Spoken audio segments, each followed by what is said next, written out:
Hello students, welcome to Magnet Brains. मैं Rupali Verma. Magnets brain बहुत कोशिश करता है आप सभी के लिए अच्छे से अच्छा कंटेंट, अच्छी से अच्छी चीज़ प्रोवाइड कराने के लिए। इतनी मेहनत करता है और ये आपको 100% फ्री प्रोवाइड कराता है। इसके लिए कुछ भी आपसे पेमेंट नहीं मांगता। हम कभी ऐसा नहीं करते कि आपको 2 वीडियो दिखाने के बाद उसके आगे के वीडियो या उसके आगे के टॉपिक अगर आपको देखने हैं तो उसके लिए आपको कुछ पे करना पड़ेगा। हम यहाँ टोटली हर चीज़ आपको 100% फ्री देते हैं। कोई भी वीडियो कितनी भी बार आप देखना चाहें, क्लास किंडरगार्टन से लेकर क्लास 12 तक के लिए, state board, Hindi medium, English medium, NTSC, olympiad, सब ही 100% फ्री अवेलेबल है आपके लिए। तो यहाँ पर हम आपकी कामयाबी यानी कि आपकी एग्ज़ाम, आपकी पढ़ाई के लिए बेइंतहा कोशिश करते हैं और इसी कोशिश में आप हमारे साथ बने रहिए। चलिए देखते हैं आज का वीडियो क्या है।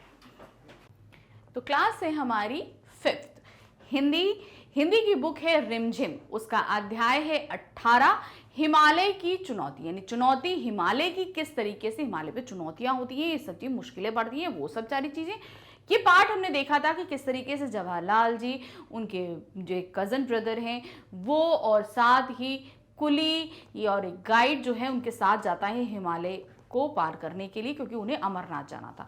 लेकिन किस तरीके से एक दुर्घटना होती है जिसमें जवाहरलाल जी बहुत ही मुश्किल से बचते हैं और फिर उसके आगे का रास्ता और मुश्किल होने के कारण वो अमरनाथ जाने का प्रोग्राम ड्रॉप कर देते हैं और वापस लौट आते हैं।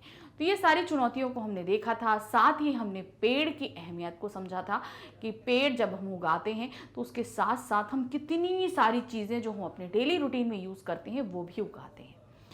तो ये सभी हमने इसके पहले वीडियो में समझ के और पढ़ लिया था। अब इसी पार्ट से रिलेटेड कुछ प्रश्न है हमारे सामने, शुरू करते हैं हम इसको। तो पहला है, कहाँ क्या है, आपको ये बताना है। यहां पर अब आपको मैप के जरिए चीजों को समझाना है। तो क्या दिया है, लद्दाख जम्मू कश्मीर राज्य में है। पाठ्य पुस्तक में दिए गए भारत के नक्शे में ढूंढो कि लद्दाख कहाँ है और तुम्हारा घर कहाँ है। तो आपकी बुक में एक मैप दिया है जिसमें अलग अलग स्टेट दिए गए हैं, तो उसमें आपको करना है। अब यहाँ पे हमने देखिए मानचित्र में जो दिया है ये आपका लद्दाख एरिया है। इस तरीके से आपके पास जो मैप वहां दिया है उसमें ऐसे दिया हुआ है, ये पोर्शन हमारा कहाँ है, लद्दाख का है। अब आपका घर मानचित्र में कहाँ है, मतलब आप कौन से स्टेट में रहते हैं वो आपको बताना होगा। जैसे आप अगर मध्य प्रदेश में हो तो यहाँ है, यूपी में है तो आप यहाँ पर हो। तो इस तरीके से आप धीरे धीरे आगे बढ़ते जाएंगे कि आपका कौन सा स्टेट पड़ता है। नेक्स्ट क्वेश्चन है, अनुमान लगाओ कि तुम जहां रहते हो वहां से लद्दाख पहुंचने में कितने दिन लग सकते हैं और वहां किन किन जरियों से पहुंचा जा सकता है। अब मान लीजिए अगर आप मध्य प्रदेश में रहते हैं तो यहां से लद्दाख पहुंचने में कितना टाइम लगेगा, कितने दिन लगेंगे और आप किस किस वे से डाल सकते हो। तो आप जहां कहीं भी रहते हैं वहां से आपको ये सारी चीजें पता करनी होंगी। जैसे हम दिल्ली में रहते हैं, यहां से लद्दाख पहुंचने में 2-3 दिन लग सकते हैं। वहां रेल, बस और वायुयान द्वारा जाया जा सकता है, मतलब आप रेल से जा सकते हो, बस से जा सकते हो और एरोप्लेन से, ये 3 वे से आप वहां तक पहुंच सकते हैं। अब कहां क्या है, क्या चीज है, कहां क्या है। किताब के शुरू में तुमने तिब्बती लोक कथा राख की रस्सी पढ़ी थी, यानी कि हमने सबसे पहला चैप्टर हमारा कौन सा था, राख की रस्सी। पाठ्य पुस्तक में दिए गए नक्शे में तिब्बत को ढूंढो। अब आपको क्या ढूंढना है, तिब्बत ढूंढना है। अब आप यहां देखेंगे ये एरिया पूरा हमारा क्या है, तिब्बत का है। तो इस तरीके से जो आपके पास जो मैप दिया है आपकी बुक में उसमें आप इसको सर्च करोगे। अब उसके आगे बढ़ते हैं, वाद विवाद क्या है। बर्फ से ढके चट्टानी पहाड़ों के उदास और फीके लगने की क्या वजह हो सकती है। तो क्या कारण था, बर्फ से ढके पहाड़ जो थे वो क्यों फीके लग रहे थे, कारण ये था क्योंकि वहां पर पेड़ नहीं थे, इसलिए वो बहुत ही फीके लग रहे थे। तो बर्फ से ढके चट्टानी पहाड़ों के उदास और फीके लगने की वजह वहां तक किसी का ना होना था, पेड़ नहीं थे, फीके थे वो, और साथ ही वहां तक लोग पहुंचते नहीं थे। जैसे हम लोग को आबादी में रहने की आदत है तो वो भी नहीं था, तो इसलिए फीके दिख रहे थे। अब आते हैं आगे, बताओ ये जगह कब उदास और फीकी लगती हैं और यहाँ कब रौनक होती है। घर, बाजार, स्कूल, खेत। आपके सामने 4 स्थल दिए हैं, घर है, बाजार है, स्कूल है, खेत है। ये चारों जगहें कब वीरान होती हैं और कब यहाँ पे बहुत ज्यादा रौनक होती है। तो सबसे पहले शुरू करते हैं घर। घर कब उदास लगता है और कब यहाँ रौनक होती है? जब घर के सभी सदस्य बाहर चले जाते हैं तो घर उदास और फीका लगता है, लेकिन जब घर के सभी सदस्य घर में होते हैं तब घर में रौनक होती है। यानी कि जब सब बाहर होते हैं तो सब बिल्कुल सन्नाटा सा लगता है, इसलिए उदास लगते हैं, और सब रहते हैं, चहल पहल, आवाजें आती रहती हैं तो अच्छा महसूस होता है। बाजार। बाजार, जब बाजार बंद होने लगता है तो वह उदास और फीका लगता है, लेकिन जब बाजार में लोग खरीदारी करने आते हैं तो वहां रौनक लगती है। यानी कि दिन के समय जब पूरी तरह मार्केटिंग होती है तो सब बहुत ही अच्छा लगता है, बहुत इंजॉयमेंट लगता है, लेकिन जब रात के समय बाजार बंद हो जाते हैं तो वो बहुत फीकापन देते हैं। स्कूल। जब स्कूल की छुट्टी हो जाती है तो स्कूल उदास और फीका हो जाता है, लेकिन जब बच्चे स्कूल आते हैं तो वहां रौनक रहती है। आप कभी स्कूल में ऑफ टाइम जाओ ना तो बिल्कुल सन्नाटा लगे, आपको लगेगा नहीं कि वो आपका स्कूल है। तो जब तक बच्चे रहते हैं तब तक रौनक है, और जब बच्चे नहीं रहते तब वहां पे बिल्कुल उदास और फीकापन लगता है। फिर आते हैं खेत। जब खेत में फसल नहीं लहराती तो खेत उदास और फीके लगते हैं, लेकिन जब यहाँ फसल लहराती है तो वो रौनक, यानी कि जब वहाँ खूब हरी हरी जो है फसल उगी हो, सब कुछ हो, तो देखने में बड़ा ही अच्छा महसूस होता है, तो बहुत ही रौनक लगती है। लेकिन जब सारी फसल कट जाती है, सन्नाटा हो जाता है, तो वहां पर फीकापन लगने लगता है।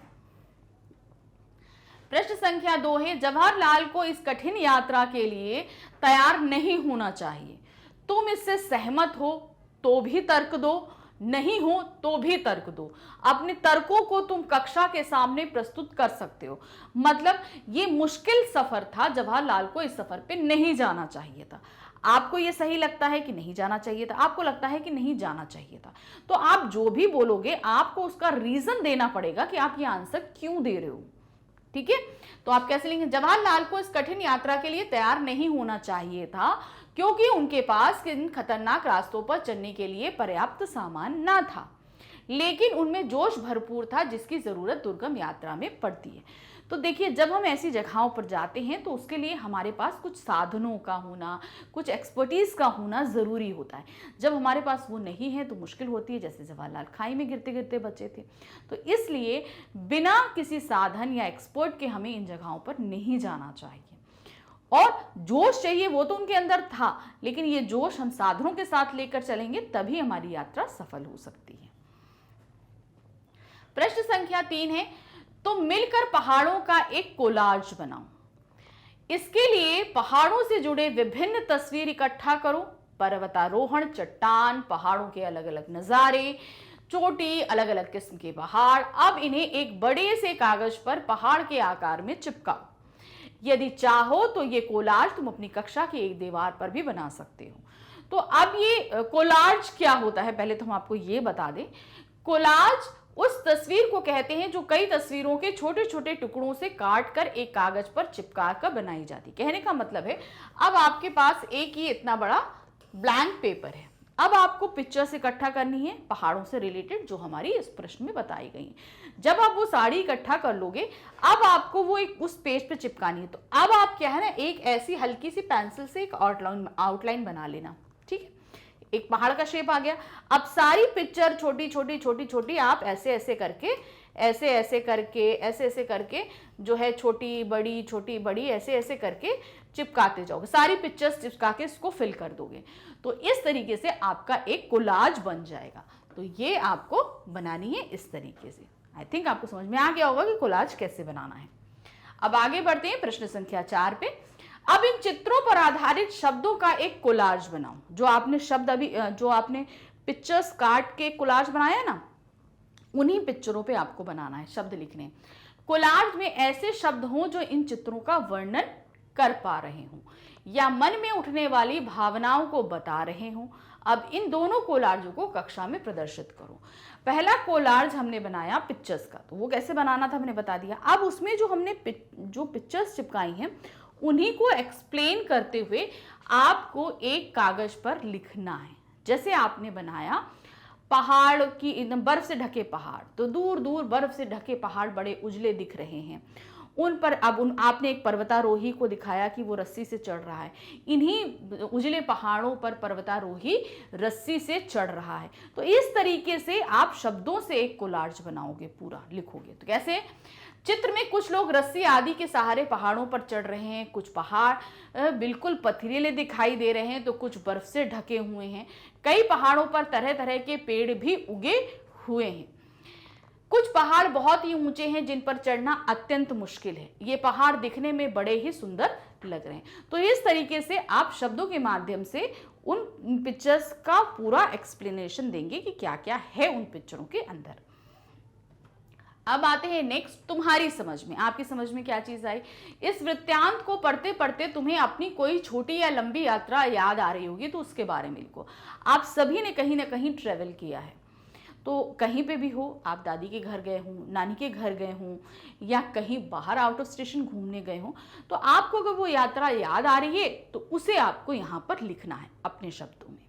कैसे लिखेंगे हम बताएंगे, लेकिन अब आप जहां भी घूमने गए हैं उसको आप अपनी ही भाषा में लिखेंगे। तो देखिए क्या है। एक बार मैं अपने गांव गया था जो कि हिमाचल प्रदेश के ऊंचे पहाड़ों के बीच कल्पा में है। कल्पा जगह की नाम है, ध्यान रखिएगा। मैं गांव जाने के लिए सुबह रेलगाड़ी में बैठ गया।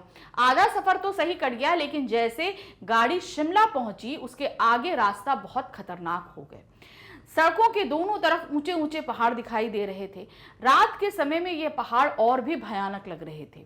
हमारी बस भी घुमावदार रास्तों पर धीरे धीरे चल रही थी। दूसरे दिन शाम के समय हम अपने गांव पहुंचे।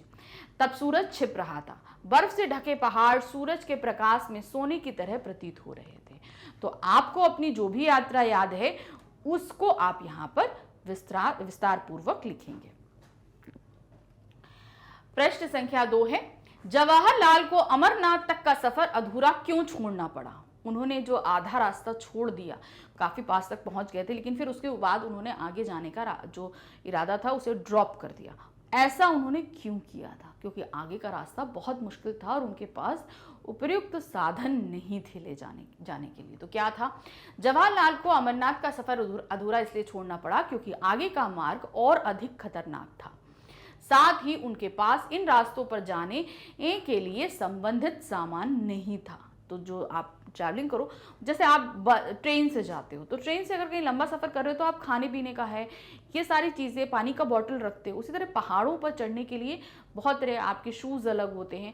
आपको उतनी ठंड से बचने के लिए कपड़े आपके पास होने चाहिए। फिर साथ ही चढ़ने के लिए भी रस्सी होनी चाहिए, थोड़ा प्रशिक्षण होना चाहिए, सभी कुछ जो उनके पास नहीं था। इसीलिए उन्हें अपना इरादा जो है वो बीच में ही छोड़ना पड़ा था। प्रश्न संख्या 3 है, जवाहरलाल, किशन और कुली सभी रस्सी से क्यों बंधे थे? क्या कारण था वो एक दूसरे से रस्सी से बंधे हुए थे? जवाहरलाल, किशन और कुली सभी रस्सी से इसलिए बंधे थे कि अगर वह कहीं पहाड़ से गिर जाएं तो रस्सी के सहारे लटक जाएं। मतलब तीनों में से कोई भी फिसले तो बाकी दो के वजन के कारण जो है तीसरा बच जाएगा, इसलिए वो रस्सी से बंधे हुए थे। आगे प्रश्न संख्या 4 का पाठ में नेहरू जी ने हिमालय से चुनौती महसूस की। कुछ लोग पर्वतारोहण को क्यों करना चाहते हैं? अब देखिए, चढ़ने में मुश्किलें थी, उन्होंने महसूस करी, लेकिन कुछ लोग क्यों यही कार्य करना चाहते हैं? अगर मुश्किल है तो आप क्यों करना चाह रहे हो, कारण क्या है? तो क्या है, कुछ लोग पर्वतारोहण मनोरंजन और शौक के लिए करना चाहते हैं। साथ ही आज पर्वतारोहण कुछ लोगों की जीविका का साधन भी बन चुका है। तो कुछ लोग क्या करते हैं, उनका शौक है कि वो जाना चाहते हैं, नहीं, कुछ लोगों के लिए जीविका का साधन है। कहने का मतलब, अगर आप किसी पर्वतीय स्थल पे जाएं तो आप घोड़े से जा सकते हैं, आप पालकी से जा सकते हैं। तो अब घोड़े पालकी चलाने वाले क्या होते हैं, उनकी कमाई का साधन ही यही होता है, वो इसी के ज़रिए खाना खाते हैं। तो यहाँ पर ये जो है इनका खाना खाना, रहना, हर चीज़ इन्हीं चीज़ों पर डिपेंड होती है। अब नेक्स्ट है खा हमारा, ऐसे कौन से चुनौती भरे काम हैं जो तुम करना पसंद करोगे। अब ऐसे कौन से चुनौती भरे कार्य हैं जो आप करना चाहते हैं, तो उनकी लिस्ट आपको बनानी है। आपको ऐसा कौन सा काम है जो करना पसंद है, तो यहाँ पर जैसे हमने दिया है कुछ इसी तरीके से आप बनाइएगा, लेकिन जो आपको पसंद है उन्हें आप यहाँ लिखिएगा। हम निम्नलिखित चुनौती भरे काम करना पसंद करेंगे। नंबर 1 है विद्यालय में पढ़ाई में प्रथम आना। दूसरा, विभिन्न खेलों में पुरस्कार जीतना। तैराकी सीखना। कुछ अन्य भाषाओं का ज्ञान सीखना, मतलब डिफरेंट लैंग्वेज हमें जानना है। मुसीबत में लोगों की मदद करना, मतलब जो लोग मुश्किलों में फंस जाते हैं उनकी मदद करना। अब नेक्स्ट है हमारे पास बोलते पहाड़, पहाड़ भी बोलते हैं। उससे क्या है, उदास फीके बर्फ से ढके चट्टानी पहाड़ हिमालय की दुर्गम पर्वत माला मुंह उठाए एक चुनौती दे रही थी। उदास होना और चुनौती देना मनुष्य के स्वभाव है। हमने आपको बताया था ना कि जहां पर जो डिफरेंट आता है वो चीजें, यहाँ निर्जीव पहाड़ ऐसा कर रहे हैं। ऐसे और भी वाक्य हैं, जैसे बिजली चली गई, चांद ने शर्मा कर अपना मुंह बादलों में के पीछे कर लिया। इस किताब के दूसरे पाठों में से आपको वाक्य ढूंढने, मतलब और बहुत सारे हमने पाठ अभी तक पढ़े हैं, ये तो हमारा लास्ट चैप्टर है बुक का। तो इससे पहले जो हमने चैप्टर पढ़े हैं उसमें से हमें ऐसे वाक्य ढूंढने हैं जहां पर निर्जीव चीजें का वर्णन सजीव चीजों के साथ किया जा रहा है। जैसे दिया, उन्होंने साड़ी की सिकने दुरुस्त की। अब ये कौन से पार्ट का था साड़ी की सिकने, ये किसने करी थी, आपा ने करी थी। कहां कौन सा था, है एक दिन की बादशाहत, उसमें से था। फिर है पूरे 10 दिन हो गए सूरज लापता था। उसके आगे है गोलियों की आवाज से पूरी घाटी गूंज गई, बिशन की दिलेरी से था। आगे है फसल तैयार खड़ी थी, ये भी बिशन की दिलेरी से है। हम भी बीच बीच में अपनी पतंगों को सुस्ताने का मौका देते हुए मटर और प्याज छीलने बैठ जाते थे। तो ऐसे बहुत से पाठ हमने पढ़े हैं, तो उनमें जो भी आपको सही लगता है आप यहाँ पर लिख सकते हैं। तो यहाँ पर ये पाठ हमारा समाप्त हुआ। इससे रिलेटेड आपको कोई भी चीज़ जाननी है, समझनी है, पाठ की व्याख्या देखनी है, या पहले भी जो हम पाठ पढ़ चुके हैं आप उन्हें भी जानना और समझना चाहते हैं, तो उसके लिए आपको आना होगा हमारे चैनल magnetsbrain.com पे। जब आप यहाँ पर आएंगे तो आपको इस तरीके से एक पेज ओपन दिखाई देगा। आपको करना क्या है, यहाँ पर लिखा है CBSE इंग्लिश मीडियम, आप इसे क्लिक करेंगे। क्लिक करते ही आपके सामने सभी क्लासेस आ जाएंगी। आपको अपनी क्लास 5th सेलेक्ट करनी है। जैसे ही आप इसे सेलेक्ट करोगे आपके सामने 5th में पढ़ाए जाने वाले सभी सब्जेक्ट्स आ जाएंगे। तो अब हिंदी पे हम क्लिक करेंगे, जहाँ हिंदी है उसके नीचे वॉच नाउ है, इसे हम जैसे ही क्लिक करेंगे आपके सामने यहाँ पर हिंदी की पूरी प्लेलिस्ट आ जाएगी। बस अब आपको करना क्या है, जो भी आप चैप्टर पढ़ना चाहते हैं उसे क्लिक करेंगे। क्लिक करते ही आपके सामने टॉपिक आएंगे, 2 टॉपिक रहेंगे, उनमें से आप जो कुछ भी यानी पाठ की व्याख्या और प्रश्नोत्तर अभ्यासकार जो पढ़ना चाहते हैं उसे क्लिक करिए।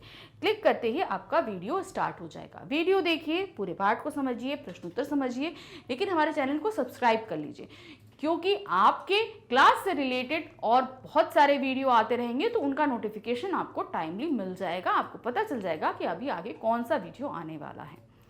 हमारे चैनल पे आपको जितना भी कंटेंट हम प्रोवाइड कराते हैं ये बहुत ही अच्छी क्वालिटी का होता है, बहुत ही ढूंढ कर हम आपके लिए लेकर आते हैं, और साथ ही ये टोटली अरेंज्ड रहता है। अगर आप क्लास वाइज ओपन करेंगे तो सब्जेक्ट वाइज है, सब्जेक्ट ओपन करेंगे book wise, chapter wise, topic wise, हर एक चीज़ टोटली अरेंज है। आपको एक टॉपिक देखने के बाद उससे रिलेटेड दूसरा टॉपिक देखने के लिए बिल्कुल भी परेशान नहीं होना पड़ता, उसे ढूंढने की ज़रूरत नहीं पड़ती है।